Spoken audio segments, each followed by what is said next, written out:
Hello again, everybody. Welcome back to the podcast Retro Life for You, movies of the 1980s. And this week, we are doing the power of three. Okay. Lots of great things come in three. Okay. Like I said, the power of three, if you like Charmed. There's three amigos. In our case, there's three stooges. But that'll be myself and Travis. And this week, with me and Travis, we have Tim Williams, 80s Flick Oh, Flashback. you don't have a clap track for Tim on Yeah. your fancy, on your You know fancy what? machine over there? Hey, do not test me. Hold on. Hey, he forgot the three ninjas. He forgot the Triforce.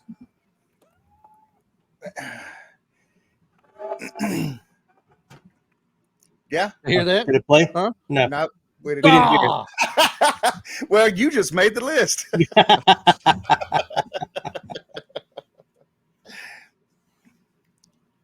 Yeah.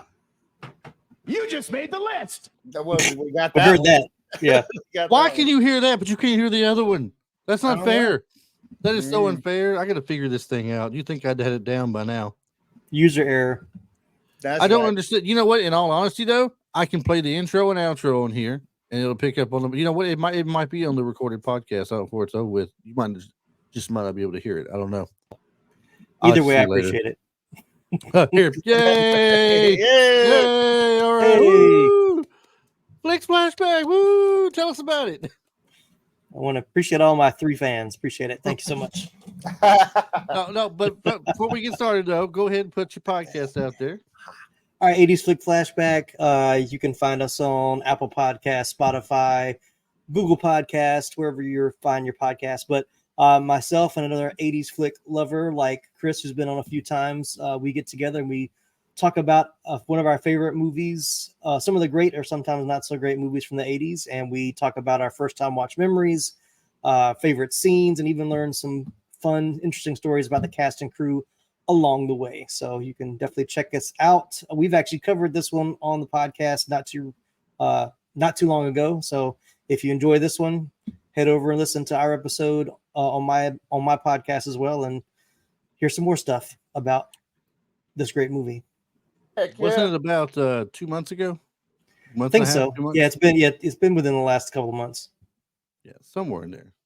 I learned quite a bit about it when I was on your show. Actually, I didn't know some things I didn't know about it. So Didn't know it was a remake until I did the show. no, I didn't know there was a remake of the remake. Yeah.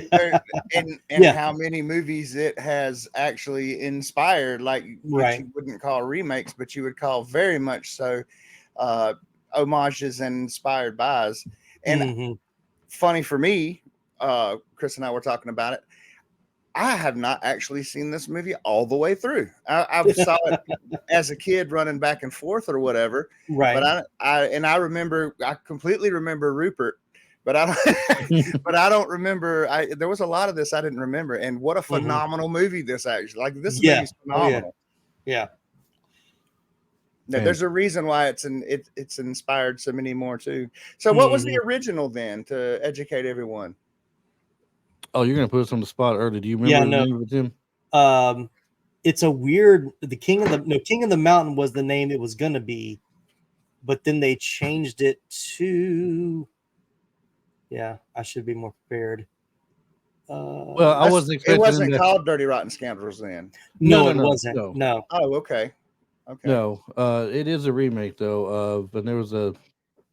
I'm trying to look it up now. Hold on. Well, while y'all were looking, I was telling Chris too that it completely reminds me of the movie with Rebel Wilson, and oh my gosh, I'm in love with her, and I can't remember Anne her name. Hathaway. Anne Hathaway. That was an actual remake of this one. Like it was supposed to be a remake. So Okay, I thought it was Now, what was that one called? the Hustle. The Hustle. Yeah. Hustle. Okay. Yeah. And So it's the original- absolutely hilarious too. And when I watched this, that's what was funny about it too, because it was just like watching, you know what I mean? The Like other one. they Yeah, did yeah. it. But it Tim, did wasn't. you- It wasn't like Ghostbusters. It wasn't like it didn't feel like a political thing either. It just Right. it was a truly funny movie. Did you find it, Tim? If you didn't, Yeah. I did. Yeah, Okay, it's a go remake of Bedtime Story from 1964 with Marlon Brando and David Niven. Oh, Marlon. But who were the two people that wanted to play it? Wanted to play what? The two main characters. Who were the two people that they wanted originally? Oh, it was Mick Jagger and Roy, David Bowie, right? Yeah. no way. Yes. Oh my God. Can you imagine David that, Bowie Travis? would have, dude. David Bowie would have to have been Freddie. I mean, Lawrence, and then like, yeah, Dirty Rooster. I'm Dirty Rooster, Lawrence. It'd just be a movie full of kissy faces. That's all that would Oh be. my Right, God. right. Could you hear David Bowie? No, Rupert. That'd be so good. Oh my God. That'd be a terrible movie. Yeah, no. We wouldn't be talking about it right now. I can tell you that. Hey, but apparently it was a good idea for a film, and someone made it, and then we got Right. this great movie, Dirty Rotten Scoundrels, out of it. So Absolutely. I'm not going to complain. For anybody who does not know, the gist of the movie basically is that two con men try to settle their rivalry by betting on who can swindle a young American heiress out of $50,000 first. And then, according to Steve Martin, to bed her as well, I believe it was. Right. Yeah. So The jackal. The jackal, Yeah, the yes. jackal. Yeah. They were now. So Michael Caine's character is under the impression. Let me pull the characters list up here. Does Michael Lawrence Caine- Jameson. Does He's Michael Caine Caine. not feel like? Does Michael Caine not feel like watching Morgan Freeman? Like Kind of, the voice? You're kind of like. Well, I'm thinking of. You're kind of like. Was this guy ever young? Oh, yeah. Oh, yeah. Well, but it's that and their slow, steady voice that they have. Mm-hmm. Yeah. You know, it doesn't really. Oh, they I don't have love to Michael change Caine. it to do anything. I've been working real hard on my Michael Caine. I'm getting closer. They do have very distinctive voices for sure. Michael Caine. Michael Caine. Yeah. And Well, you know, he- he's but Mr. Batman. Yeah, I don't know. I've been working on Michael. He's a good one to work on to get. I love Michael Caine though. If he's in it, I watch it.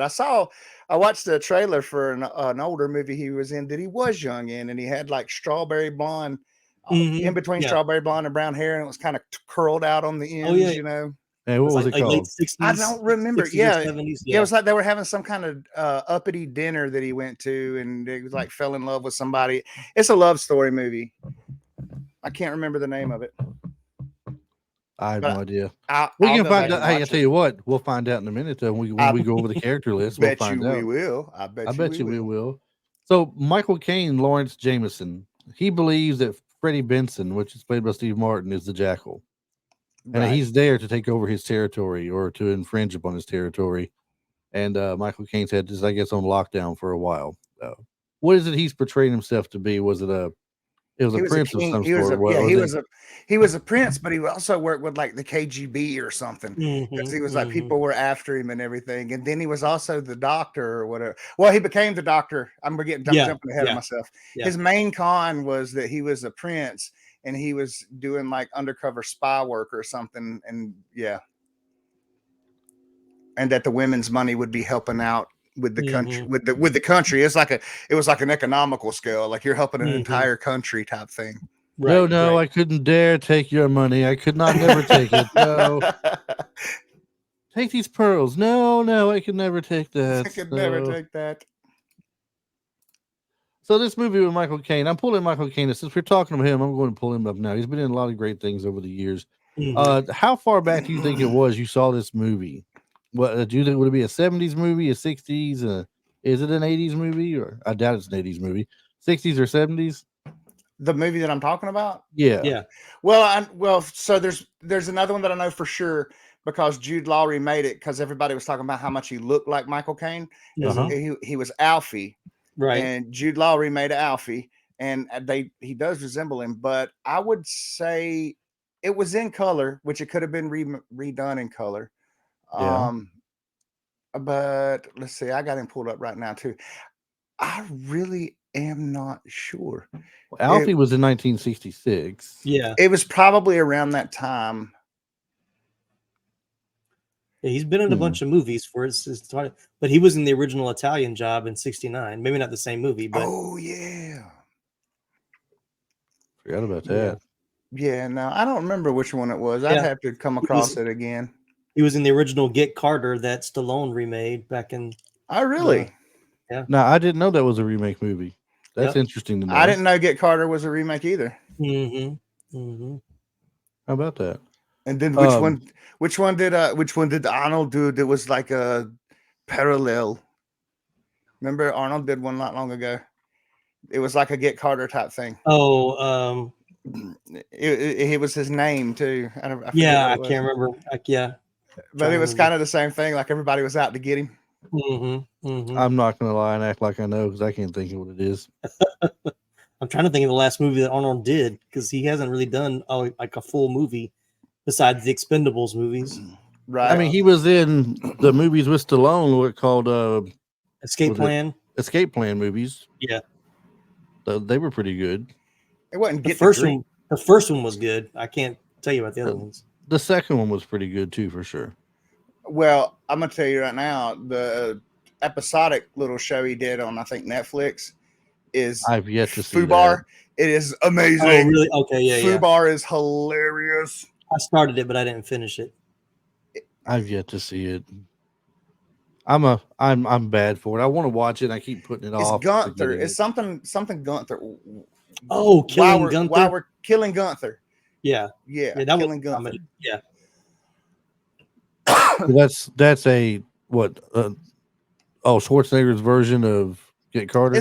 It's along the lines. it's Along like the a. lines. It's more like a parody, though. It's a Yeah, it parody is of, because like, Gunther. It's those a bunch type of of movies. Yeah, yeah. It's a bunch of hitmen out to get a hitman. You know what I Right. mean? All right. So we'll go back to the movie here. We're going to just cover the 80s, what he did in the 80s, and I'm going to include 1979 because it's Beyond the Poseidon Adventure. I'm going to throw that in there. But he was in that The Island, Dress to Kill, The Hand, Victory, Death Trap, Educating Rita, Beyond the Limit, The Jigsaw Man, Blame It on Rio, which I think was a pretty popular one of his in the 80s anyway, for sure. Mhm. Water, The Holocaust Covenant, Hannah and Her Sisters, I think was kind of popular. yeah, it was a Woody Allen movie. Yeah, Yeah, Sweet Liberty, Mona Lisa, Half Moon Street, The Whistleblower, The Fourth Protocol, his all-time favorite movie that bought him a house, Jaws the Revenge, There you go. because a great white can and will make it all the way to the Bahamas in that warm water. Right. Surrender from 1987, a TV miniseries of Jack the Ripper, those 2 episodes. Without a Clue, Dirty Rotten Scoundrels that we're doing today was his last movie of the 80s, and then he begins his 90s trek from that point forward. So I think Dirty Rotten Scoundrels is the best of his work from the 80s, in my opinion. That's for me anyway. 100%. yeah, I would agree with that. 100%. I mean, Not Just that a- I've seen all of them, but the ones that I've seen, yes, it would be the top of my list. Just to throw an extra one out there for him. On my probably top 10 of dramas. He was in a movie I think in 2006 with Clive Owen and Julianne Moore called Children of Men, where Oh yeah, I think had the human race gone sterile, or we just couldn't have any more, or something. it was something like that. Yeah, it's been a while since I've seen it. Yeah, but the phenomenal movie. I mean, he's had a lot of good movies since the 80s. I mean, Secondhand Lions yeah. was pretty good for those who haven't seen it. Cider House Second- Rules. Yeah, He was in Austin Powers, Goldmember. That's one of my favorite. That's one of my favorite roles of his Oh. when he plays the father of Austin Powers. We It's have hilarious. Miss Congeniality. Yeah, he's good in that. Now you mentioned you said he did, was it the remake of Get Carter you said, or he was in the Mhm. original? He was I in the thought- original. he's in He's the in remake 2000 too. he's in the remake too, as Cliff Yeah. Brumby. Oh, is he? Okay, maybe Yeah, so. I just happened to see that. They might have did it like they did my guy. Was it James Garner? The football movie that Adam That's Sandler did. Burt Oh, Reynolds. Reynolds. The Longest Burt Yard. Reynolds. There you go. They might have did it like that and put him back in. Could have. It's pretty cool. You never know. Michael Caine. I want to find some audiobooks with that dude narrating, man. Like he's got one of the best voices. Yeah. It's definitely it's very recognizable at the least, if anything. So jumping from Michael Caine, as y'all like to say, Right, Michael. let's go with Mr. Steve Martin now. We won't talk a great deal about Steve Martin because we've done several of his recently too. When we did the recasting of the Three Amigos and all that other good stuff. But I mean, Steve Martin's got a ton of great stuff. Oh, one of my favorite ones with him in it qualifies, and it's one of the ones that I feel like is overlooked. Where one of the famous lines is, "Finally, a man that can satisfy two women at one time." Oh, Roxanne, where he had the big nose. He could smell his coffee in the brewing in the morning. Yeah. Steve Martin, look, Lord have mercy. That's that man's a national treasure. Well, he goes for off and does a roast on himself. It's hilarious. Yeah. I'm Oh yeah, telling you. yeah. Yep. I haven't seen that in a long time. I remember going to the theater and watching that and really liking it. Yeah. Heck yeah, it was a good one. I didn't see it at the theater. I didn't. I'm guilty of not, but right. to me, his best works that he had, in my opinion, I mean, I don't think they're all in the 80s. To me, his best for work sure. for me, his best work in the 80s was the Three Amigos. That's for me. But I mean, you know, everybody be like, "What about The Jerk?" That was 1979. You know, Right. Right. Yeah. That wasn't around back then at that point. So it's Mhm. before that.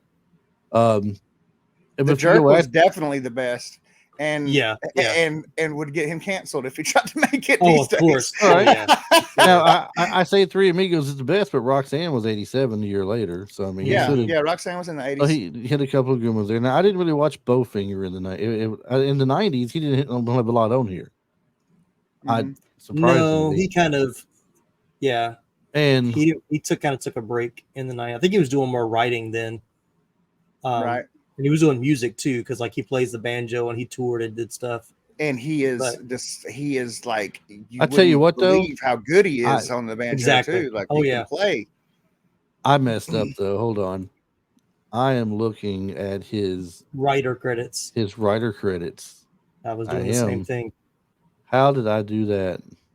Well, There's some stuff missing on here. He still didn't do a lot in the 90s though, because he LA Story, the Smothers Brothers Comedy Hour. Yeah.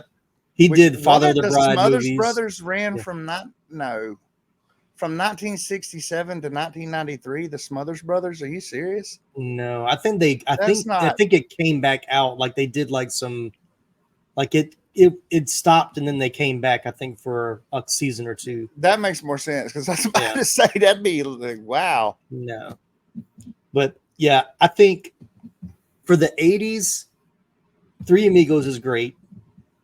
Planes, Trains, and Automobiles has a special place in my heart. I love that. That's why I stopped a while ago. I'm like, wait a second, where's Planes, Trains, and Automobiles? Parenthood is great. I love his little bit part in Little Shop of Horrors as the dentist. One of my favorite songs of all time. That may be my favorite thing he's ever done. When those things are like flipping up, he goes, "Let me turn off this gas." Yeah. Can you sing the song for us too? No, not right now. My favorite part is when he goes, "Oh, mama." Yeah, oh, mama. I just remember the preview for it, and he's thinking about how I'll be a dentist or something like that.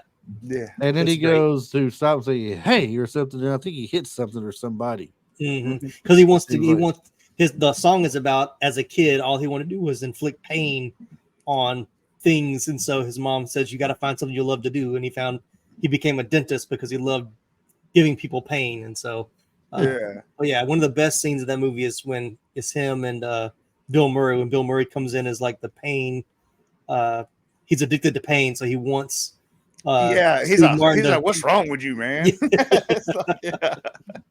I love Sergeant Bilko that he had. I love that movie. Yeah. Sergeant Bilko was great. Did you watch? You like the Father of the Bride movies? I do love Father of the Bride movies. Yep. I didn't really get into as much as other people did, but yeah, they are really good. House Sitter was decent. My Blue Heaven. Now, did Travis? We did Goodfellas. No, was it Goodfellas? Yeah, we did go. We've done Goodfellas before. So that's the one we did where they do the character of Vincent and Nelly. Yeah. Okay, so that's where My Blue Heaven picks up. It's like him in the Witness Protection Program, but Steve Martin's playing the character. Oh my God! Have you ever seen it before? No, I haven't seen that one. You gotta watch it. It's got Rick Moranis in with him. A lot of my 80s. So I grew up in the 80s. or I was born in '80s, so a lot of my '80s experience has either been kid or action movie as it came to VHS, because we didn't do a lot of going to the movies. And then I've gone back in my teen years and then rewatched a bunch of stuff from the 80s. Right. Because a lot of things, like as I was coming up, I wouldn't though. have had, like I said, Dirty Rotten Scoundrels. I can remember Rupert, because to me at that age, Rupert was hilarious. Yeah, exactly. But then anything else, you know, I probably got bored with it and went off and played with my He-Man toys or Legos or something. So like a 5-man stretch he had for Steve Martin: Dirty Rotten Scoundrels, Parenthood, My Blue Heaven, L.A. Story, Father of the Bride. Yeah, I was gonna say he was still pretty popular, like early '90s, I think. Yeah, for sure. Because then he did the one where he was the preacher, the con Leap of artist Faith. preacher. Yeah, that's a good one. And it is. And then what was it? Bowfinger, and then Father of the Bride. Like you said, Sergeant Bilko. Cheaper by the dozen. Oh yeah, Cheaper by the dozen is some of my favorites, dude. That movie is great. Yeah, that one and the second one is one of, like, my wife and I, we've watched those a million times. Oh heck yeah! And of course, if you're a fan of Inspector Clouseau. Oh yeah, he was a Pink Panther. Yeah. So, we like Bringing Down the House too with him and Queen Latifah is hilarious. Oh my God, is that the one that's dude, I know his name so good. It's got the dad from Eugene Levy. Eugene Levy, yes. He goes, tell her that she's, what was it? Tell her the cool points are out the window, and she got me all twisted up in the game. Yeah. He's like, what's that mean? He goes, she'll understand. Right, and right. Queen Latifah's like, that's the nicest thing anybody's ever said. Yeah, that's another one. Me and my wife, we've watched that so many times. We quote that movie to each other all the time. No Leap of Faith's the other one y'all were talking about. Yeah, where he's the like traveling preacher con artist. Right. Yeah. That was Leap of Faith. Well, these two, we'll just focus on these two for a minute. These two together, they find each other on the train accidentally, I guess you could say. Steve Martin is basically conning this woman out of a meal. That's what he's doing, more or less. And Michael Caine's watching him and kind of amused by it. Like, you know, like, oh, it's such a petty thing. Look at him go. But I remember Steve Martin asking him in the movie, do you know what it's like to... No, what is it like this? Do you know what it feels like to scam a woman out of $20? He says, no, a little below my class. A little below my class. Exactly. One of my favorite lines, This movie is full of surprise moments. Just when you think one of them's got the other over the waterfall in a barrel, he's gone. Boom, right there. The fact that he asked him to take him on and teach him everything. He's like, I want this. I want everything you got here. I don't want the other stuff. I want this. He discovered, and see, that's the thing too that Chris is leaving out. They parted ways without Steve Martin's character Freddie ever knowing that Lawrence was a masterful con artist either. He just kind of found out, and Michael Caine like pointed him to a different city too, like, you know, stay out of my place. Right. They kind of met back up by accident. I like as far as funny moments in this movie, I'm gonna get just from these two alone. I want to get one from each of you on these two together that you find funny. It stands out. Then I'm gonna go back to the cast again and pick back up on some of the others real quick. But Tim, what's one of the funniest moments for you from the movie with these two people together? Oof. I was hoping you weren't going to call me first. The Rupert scenes are probably the funniest. I mean, just the dinner table scene is probably one of my favorite. And like, same with you, Travis, like as a kid, I think that's what drew me into this movie was the Rupert, like, I was a fan of Steve Martin because of that scene, seeing him play the character. So forks and corks. Yeah. Forks and corks. May I go to the bathroom? Oh, yeah. Thank you. Thank you. Oklahoma. So yeah. I thought the silent stuff too, the physical comedy that he did when they were in the room afterwards, where he just started knocking stuff off the table, off the shelf, off the mantle. Yeah, he just walked by and just started knocking stuff down. Yeah, every moment with Rupert was hilarious. But I think honestly, one of the funniest ones to me is my favorite, so I'm going to save it. It's going to be a double. If I'm gonna pick one of the funniest things with the two of them together, it's near what you were saying, where he's knocking stuff off. But it's Mhm. after that. He's like, Rupert, what do we say though? What do we do to guests, or how do we act toward guests, or something like that? Yeah. And he puts on a rubber, rubber glove. glove. And Mhm. starts to yeah. He's like, no, Rupert. he goes, after no. Yeah, after that, Yeah, after that. we apologize. Right. Oh, Yeah. My other favorite scene, or my other like funniest scene, is in the hotel room when Michael Caine is hitting him with the wire or Oh, the man. the He poker. comes running across Yes, the daggum room. yes. Pow! yes. You feel anything, and like just Yeah. Steve Martin's facial expressions like that. Once again, just a genius comedian. No doubt. But then, in the when one tears tear, are coming yeah. out of his eyes. When he grabbed the wheelchair and went running down the stairs to the beach. Yes, you know, yeah. Oh yeah, that's a went good one back. too. Yeah. He'd stop and look back, and then roll a little Mhm. more and stop and look back after Then they he got starts- his little suicide note. Then he starts crawling to the beach like he's gonna go get in the water. Yeah. Do you guys know who is there's a list of people whose names considered for the role of Lawrence Jameson and Michael Caine played. Which one of these guys do you think could have played it best if Michael Caine was not picked? We got Rowan Atkinson, John Cleese, Richard Dreyfuss, Eric Idle, Dudley Moore, Leslie Nielsen, Michael Palin, and Gene Wilder. John Cleese. John Cleese. Yeah, I would say- that's the one that jumped out at me immediately. Yeah, Yep. it does, don't it? Yeah, It's he's just- the ultimate straight man. Mhm. He's just Mhm. when I think of him taking that role, I think of him doing the role in Rat Race. Oh yeah, The thing yeah, he was doing yeah. with that. yeah. Yep, that would have That's been what I good. kind of think of. Very similar. Yep. That and the glorious SNL moment where he and I can't remember the other guy. I think he played Galahad in Search of the Holy Grail, but they brought excuse me, they brought two cast members from the Flying Circus on SNL for the Dead Parrot. Did y'all ever see that scene? I think I've seen it, but it's been a long It's time. so good. He's like, this parrot is deceased, no longer Yes. with us. So he's Yes. like banging it on the table. Yeah, I've seen that. Yeah. Lord. All right, let's get back to the cast for a minute. I'm gonna jump to the Inspector Andre, Anton Rogers. Mhm. He's a big part of this movie, in helping Michael Caine's character take care of any undesirables or Right. competition that he may run into that he doesn't want in there. Do you guys recognize him from anything else that he's done? I personally didn't recognize him. I did recognize someone else who played a much smaller role in this one. Yes. Like yes. enormously recognized him when he leaned over the car. We'll talk about him in a minute, but I was like, Right. what? Yes. But yes. yeah, he doesn't jump out at me truly. I don't know. The guy never really, it didn't ring a bell with me either from anything else as far as things that he had done. But like in the 80s, I see he's been in a lot of TV stuff. Mhm. Mhm.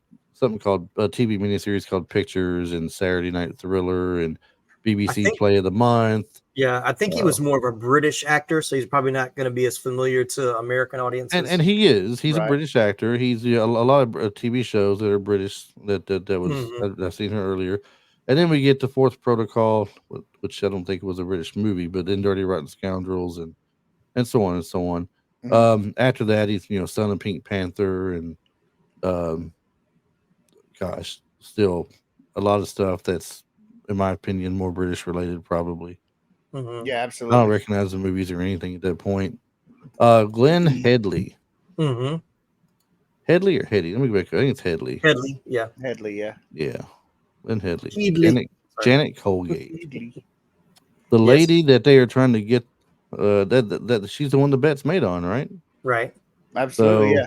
Who can get the $50,000 and get her to go to bed with him and everything. And it cracks me up to this day where Steve Martin is in his wheelchair and he's telling her, if you tell me to do it, I can probably do it, and he's playing it off like that. And she's like, yes, Freddie, come to me, Freddie, Mhm, get out of the mhm. chair, Freddie. No, He's further like, back, closer to the bed. yeah. He's like, you mean it?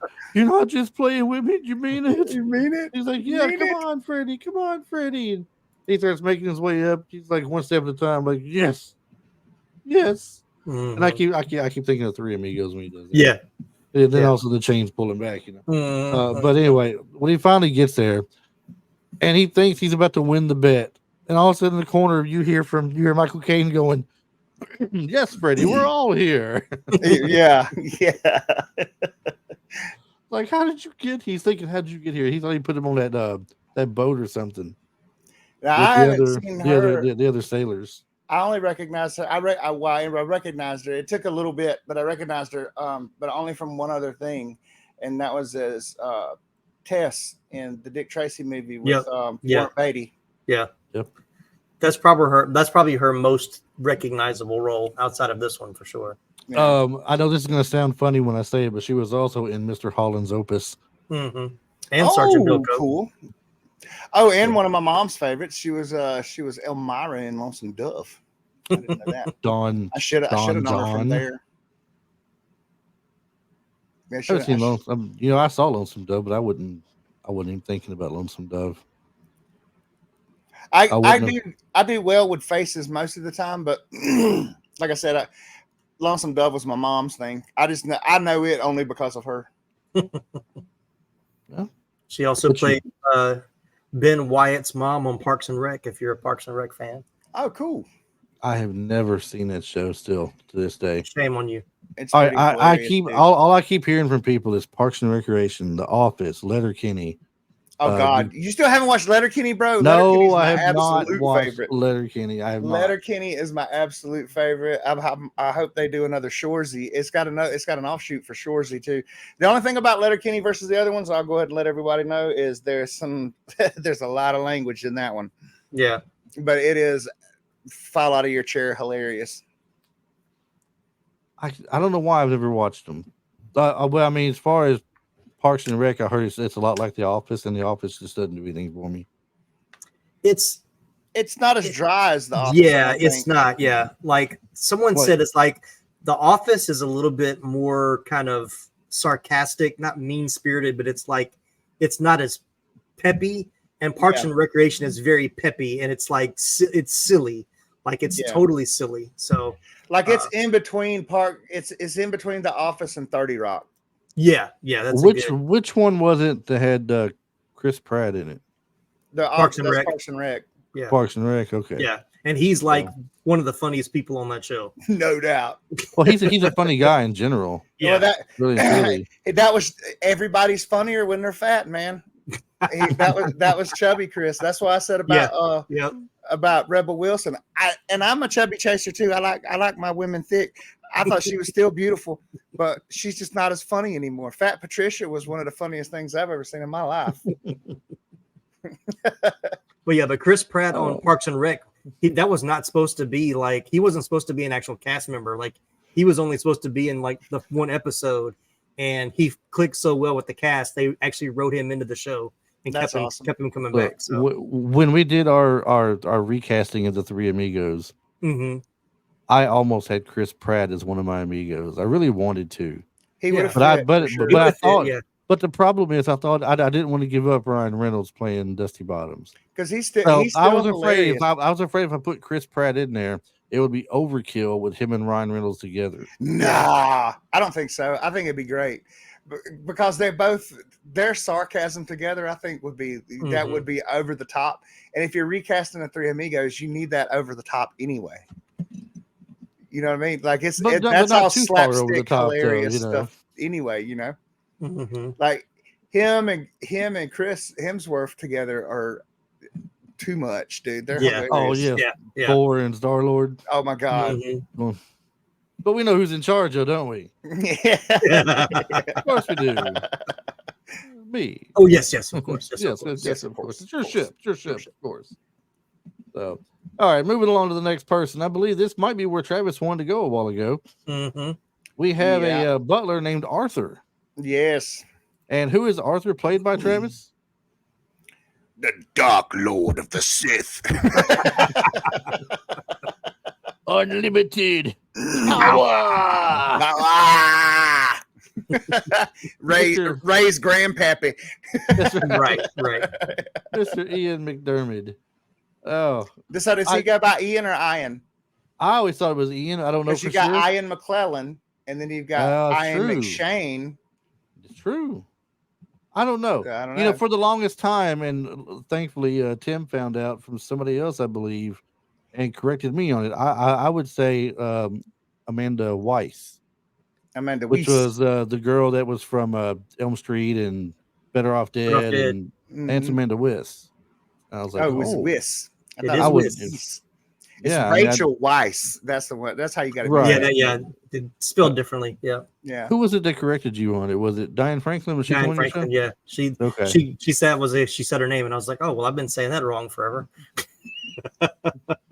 That's like Charlize Theron, when somebody actually asked her in an interview, and she said, "Okay, it's South African. It's actually pronounced throne, like like Game of Thrones. Yeah. So it's Really? actually Charlize Throne.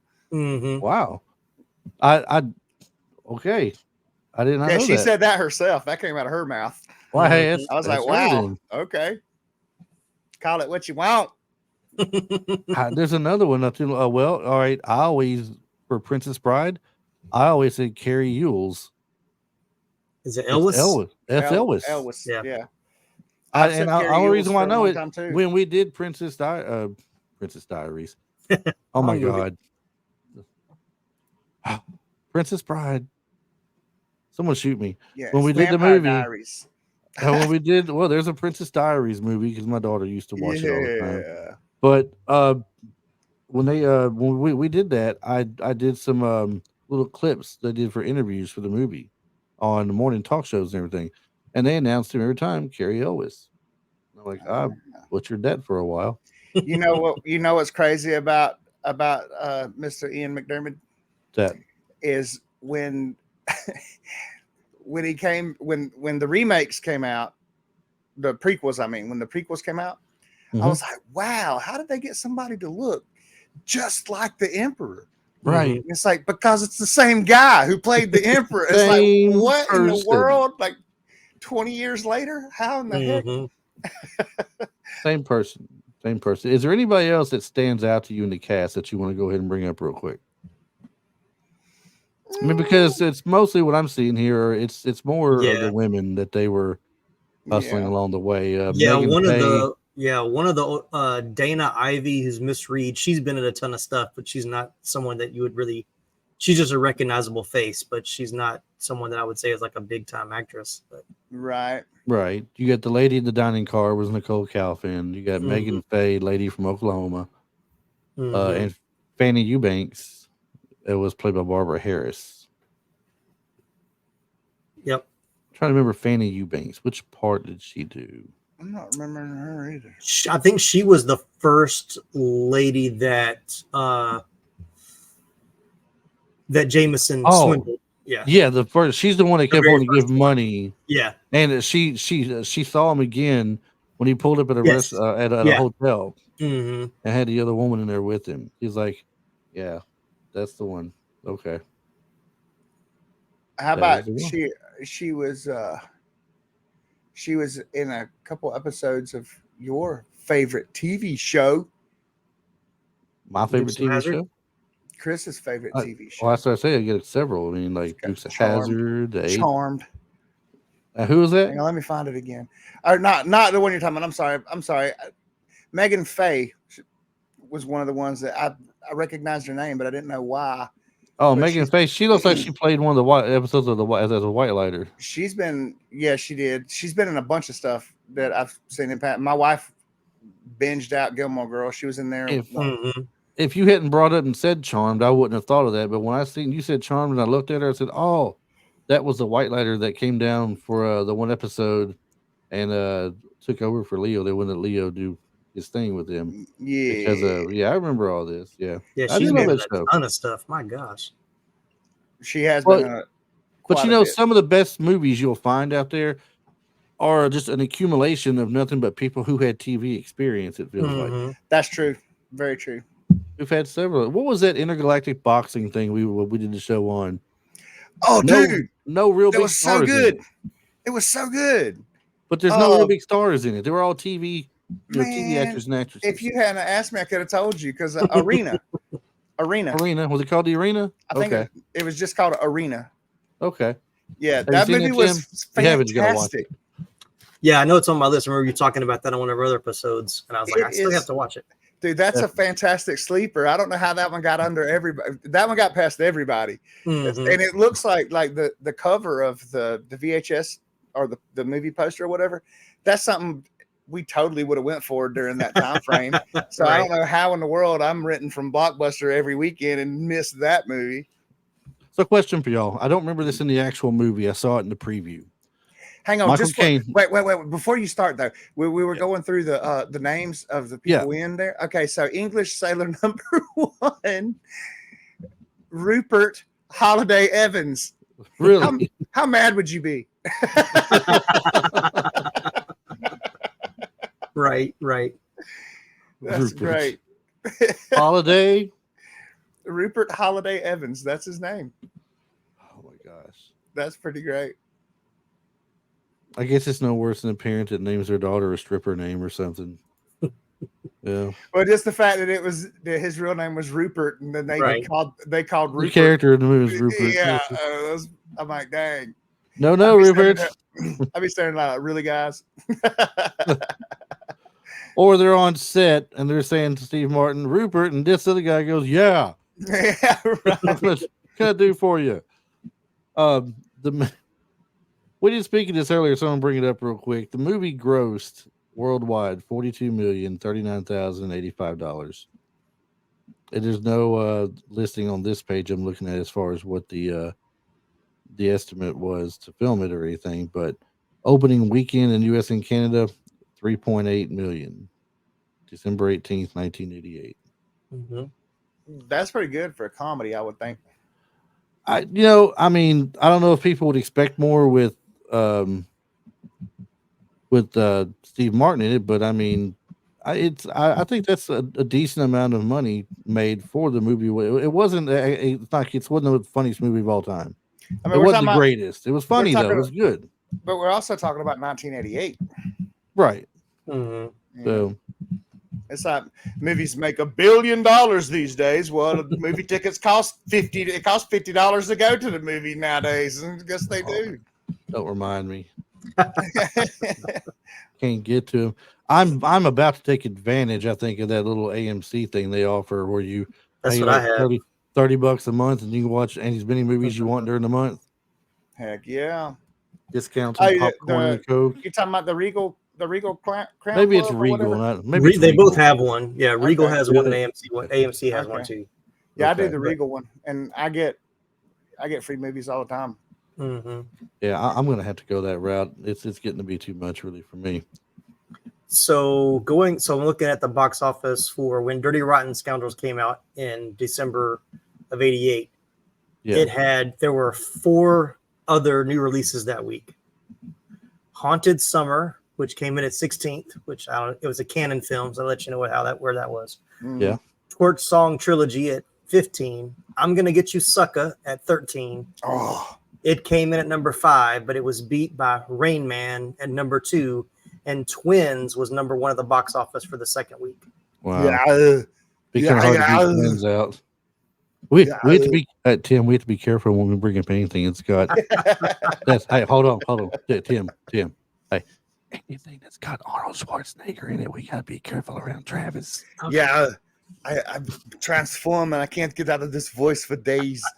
Reach over and slap him silly in a minute, or just just get in here and mute him like that right there. And you can't say it now. So one or the other. See now how quiet it is. It's all quiet. But I now. have the power too. I know where the chopper is. Well, the chopper was the other button. I'm surprised that oh man, what was the one I'm gonna get you sucker? Mm-hmm. Yeah. Wasn't further. Ain't that the one? Ain't that the one where somebody shot me in my bunion? Yes, yeah. Yep. Oh, of that my movie favorites. was so funny, dude. Yeah. He shot me in my bunion. Travis, I know Tim knows. You know who directed this movie? No, Frank Oz. Mm-hmm. Frank Oz. What is Frank Oz more known for, though? Really, You put me on the spot now. Muppets, No, I know Muppets, all and it. stuff. He's the Really? voice of Did Frank Yoda. Oz do the Muppets? The voice of Yoda. Oh, For that's one. where it on. But this is movies the first, he directs. this is the first movie that he's directed. I think that has nothing to do with any kind of That didn't have any puppets puppets in it. puppets or Muppets of any kind. Muppets, Oh. but puppets. Yeah, Did he? because he did directed one of the Labyrinth? Muppet movies, right? Yes. Yeah. He co-directed The Dark Crystal with Henson, Yeah. and he Nice. did Little Shop of Horrors, which had puppetry in it, and then this Yep. one. Oh. DVD special features report that Steve Martin and Sir Michael Caine frequently ad-libbed throughout the movie, as course well they as did. the ending. Of course Absolutely. they did. Back to what I was going to ask you a while ago. I almost forgot this. I don't remember seeing it in the movie. Maybe I'm just drawing a blank and I missed it. But in the preview, Michael Caine and Steve Martin's characters are walking down this sidewalk next to the water side.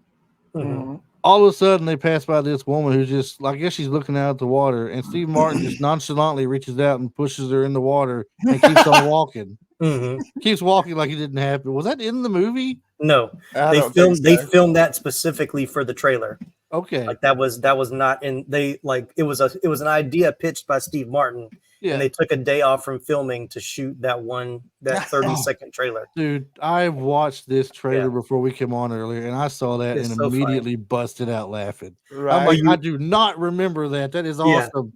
Well, if you watch it again, you notice Steve Martin pushes Lady in the Water, but Michael Caine like pushes like cotton candy into a kid's mouth, or like he knocks it out of his hand or something like. That's hilarious. Yeah, they both do it at the same time, but you see more of Steve Martin because it's a little bit more big. But if you watch Michael Caine, he like does something to the kids' cotton candy. Which is Heck funny yeah. too. That's according to Sir Michael Caine's autobiography. The tall, straight, black-haired girl dancing next to him in the disco scene is Mhm. his real-life daughter, Natasha. Yep. Oh, that's cool. Gotta get your kids in there when you can, right? Yeah. Yeah, for sure. A little popularity there. Well, y'all wasn't kidding. Frank Oz like was something serious with Mhm. Sesame Oh, yeah. Street and the Muppets and like a lot of stuff. And did you know he was he was the brain surgeon. I thought that was his name for a minute. He was the brain surgeon. Oh, it's deleted. His scenes got deleted in Superman 3. Oh, really? Oh, I didn't know Yeah. that. Wow. And he was in an American Werewolf in London as Mr. Collins. That's pretty cool. Yeah, I do remember that. And he pops up in a lot of him and John Landis. He would pop up in John Landis movies because he's the test survey or whatever in Spies Like Us. Okay. He plays a cop in Blues Brothers. He plays a cop again in Trading Places. Heck yeah. So That's pretty cool. Mike, for this movie, Michael Caine was nominated for a Golden Globe Award for Best Actor, Motion Mhm. Picture, Musical, or Comedy. Mm. Steve Martin was not nominated in the same category, despite many people considering him being the major contributor of many of the movie's laughs. mhm. Who won that award that year, though? It wasn't Michael Caine. Oh, well, if it's gonna be what'd you say was the 1988. number one movie? That's gonna be Danny DeVito then. This was Tom Hanks from Big. Tom Hanks for Big, yeah. Hey, I can't hate that, man. I love that movie, dude. Oh, Yeah, it's a great exactly. movie. I I'm not can't mad about be it. mad. I can't be mad about that. It'd be hard to be mad about that. Matter of fact, this weekend when I was in Helen, Georgia, Tasha trips out because every time I see one, and you don't see them often, you see a Zoltor machine. Oh yeah. I was like, I am the great Zoltor. I used to get Zoltor and Zoltan mixed up. I did too. I You do know what I'm the talking same about, thing. right? I keep Yeah. wanting to go Zoltor. And they're like, no, it's Zoltan. That's a different movie, dude. As in, where's my car? Dude, where's my car? What's my tattoo say? Sweet. What does mine say? Dude. Yeah. What does mine Sweet. say? Sweet. Sweet. Yeah, but what does it say? That is by far one of the dumbest movies that I laughed the hardest at. Yes. For sure. Yes. So have you seen how in Idiocracy? Yes. Yeah, Yeah. that was another one like that too. Mm-hmm. Mm-hmm. And I'll have everyone listening know that Crocs were invented especially for that movie. The woman said no one in real life would ever wear these, and they're one of the most popular shoes in the world now. That's crazy to me. They literally the design, the lady that did the design, they were talking specifically about the shoes. I read this. They were talking specifically about the shoes. The Crocs were legitimately designed for the movie Idiocracy. Wow. Which is crazy. Did you ever own any Crocs, Travis? I've got one pair and I hate them. Tasha taught me into picking them up. I found a pair at the thrift shop. There was two things I thought was dumbest ever, and they're the same shoe practically. Crocs and jelly shoes. Oh, well, I don't know. Jelly shoes was a girl thing, though. They had like little high heel slippers and everything. But they were girly things, yes, but they had the holes all in them and everything. Yeah. Just like the Crocs do. And Yeah, the Crocs just look so plain Jane. Just different colors that stand out is all it is. Yeah. But anywho, Michael, well, one more thing I got here for you, and then if y'all don't have anything else, we'll move on. Michael Caine described this film as the funniest film he's ever made. I believe it. You On believe purpose. that? I mean, any other movies, think of all the other movies he's done. Well, and you think of a funnier movie he's been in that he did. Austin Powers is a close second. Well, yeah. But he might have said that before he filmed that. But It's quite possible. It didn't have a date for the quote or anything, so it's quite possible. But I mean, he's not really known for like outlandish comedies. I mean, he's done a couple of comedies, but not like that's type. For sure. And I think that's part of what makes him so hilarious too. Oh, and yeah. Yeah. Is the fact that you just don't see him that way. And like John Cleese is held as one of the greatest ever. And it's because he's even though he's done a majority of his body of work has been comedy, he's always the straight guy. So, you know, he's the one that doesn't crack a smile, but is flat out hilarious. I did say I'd be done, but I lied. I got one more. Just because I just happened to see it and I can't pass it up. Why in your opinion, the audience is going to be like, why is Chris riding Michael Caine's gold member? I like gold. She's tight like a tiger. You there for smoking a pancake? Oh no, that was actually gold member, wasn't it? Eddie Murphy, could he have done this in your opinion? Pass on the role of Freddie Benson. Could it have been, in your opinion, could it have worked if you had Michael Caine and Eddie Murphy instead of Michael Caine and Steve Martin? For sure. Well, I think it still would have been funny, but it would have been a different type of funny. It wouldn't. That's be what I'm getting at. Right, because of the time, purely because of the time period. I think it would have worked out a little different. It would have worked a little differently. You know what I mean? But you had two total different, sense of humors between Eddie Murphy, and then you got Eddie Murphy and Steve Martin together in Bowfinger. I mean, to show you two opposite kinds of humor they got and everything. But I don't know if Eddie Murphy would have pulled off the same type of humor as that con man. Now, he was a con man in Trading Places.